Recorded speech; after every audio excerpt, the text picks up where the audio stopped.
Also welcome your announcement that Ukraine and the United States plan to jointly produce weapon systems, including air defenses. And I look forward to further encouraging news from tomorrow's International Defense Industry Forum here in Kiev. With participation from NATO and over 20 countries, it will be an important opportunity for Ukrainian companies to forge new partnerships with the industry across the alliance and beyond. Because there is no defense without industry. NATO has been conducting joint procurement for many years. Today, I can confirm that NATO now has framework contracts in place for 2.4 billion euros worth of key ammunition, including 1 billion euros of firm orders. This covers capabilities like 155mm artillery, anti-tank guided missiles, and main battle tank ammunition. This will help allies to refill their stocks while continuing to support Ukraine. The stronger Ukraine becomes, the closer we come to ending Russia's aggression. Russia could lay down arms and end its war today. Ukraine does not have that option. Ukraine's surrender would not mean peace. It would mean brutal Russian occupation. Peace at any price would be no peace at all. Ukraine needs a just and sustainable peace. And I therefore strongly welcome President Zelensky's 10-point plan to achieve that goal. So, Mr. President, Ukraine's future is in NATO. As we work together to prepare you for that future, NATO will stand with Ukraine for as long as it takes. Thank you. Скільки буде потрібно? Дякую. Телеграф, будь ласка. Мікрофон, почекайте. Дмитро Дубенський, сайт Телеграф. Володимир Олександровичу, таке запитання. Ось днями з'явилася інформація в ЗМІ про те, що Іран збирається передати балістичні ракети Росії. Чи обговорювали ви це питання, цю загрозу з партнерами? І які є можливі там дипломатичні, політичні або військово-технічні вирішення цього виклику? Дякую за запитання. На сьогодні інформація від наших відповідних органів і від партнерів, що поки що немає факту продажу ракет Ірану до Російської Федерації. Наші служби в контакті з партнерами займаються цим питанням.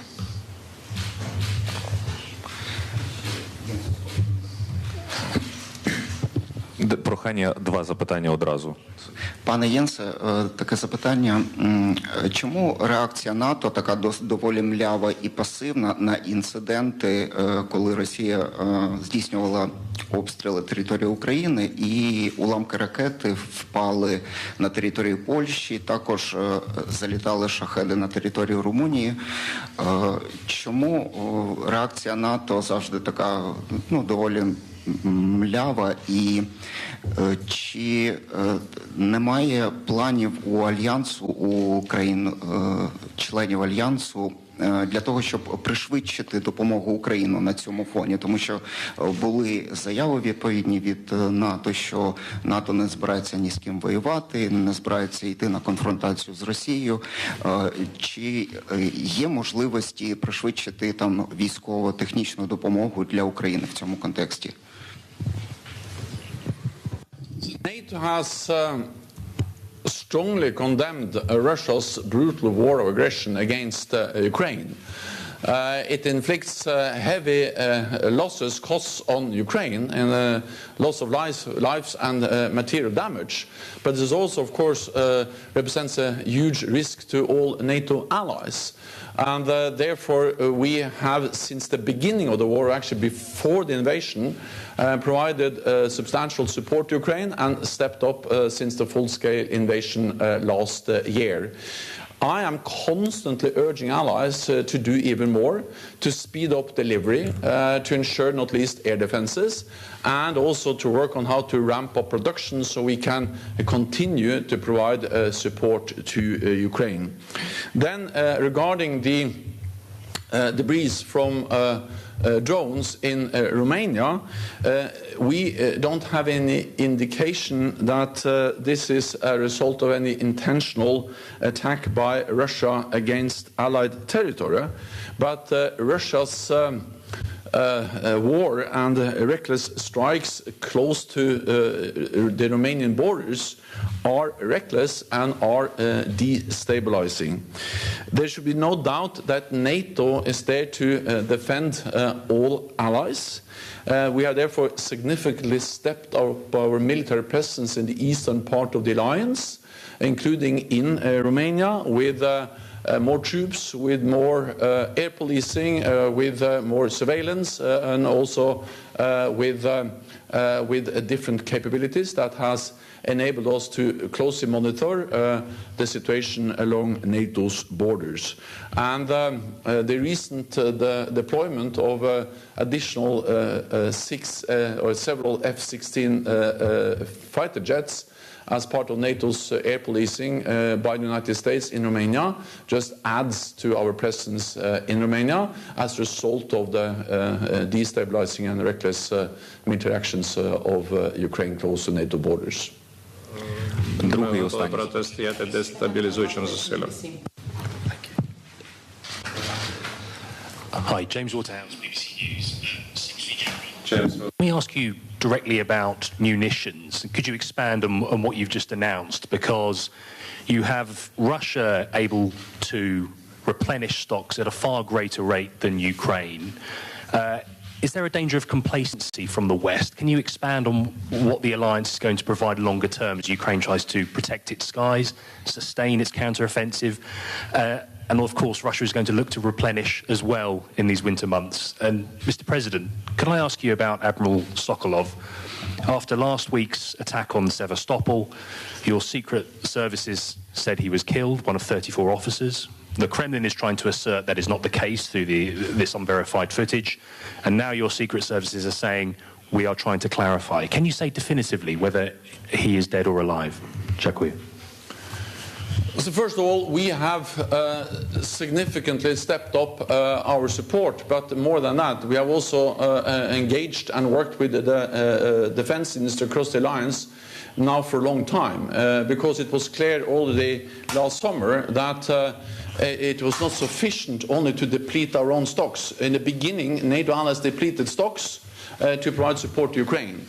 But then it was clear that we needed to do more, and that's the reason why we started to engage with NATO's defense industry already last summer.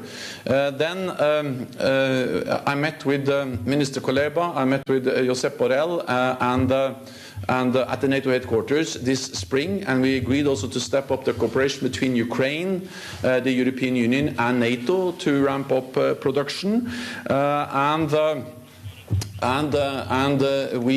We had a meeting in June with NATO defense industry, but also Ukrainian defense industry and Ukraine on the margin of the NATO defense ministerial meeting. We will develop further how we can work together to increase our own production in NATO countries, but also to ramp up production inside Ukraine.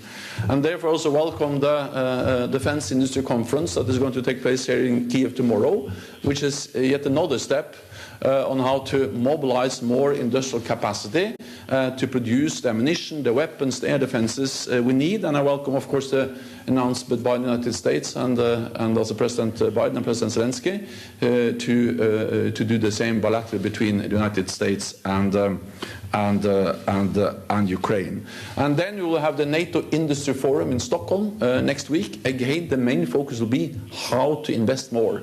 And I will keep on pushing allies to sign firm orders, because what the industry needs is signed contracts, because then they can invest, then they can produce, and then we can increase production even more.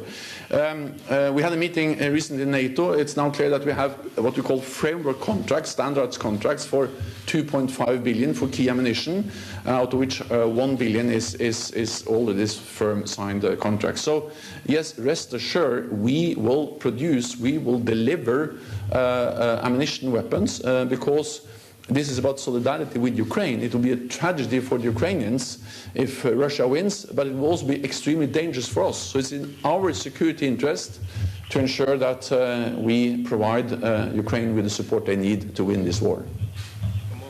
Підтримка, яка їй потрібна для перемоги в цій війні.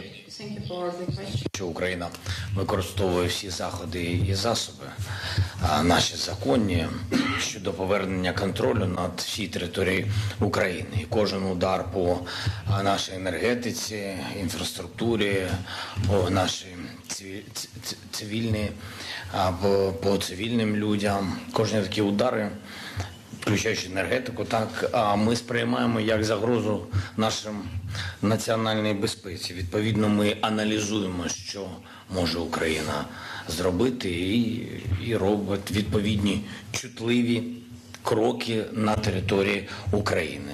Я обов'язково запитаю щодо вашого питання у відповідних наших органів. Дякую. Дякую. На цьому прес-конференція добігла кінця. Дякую.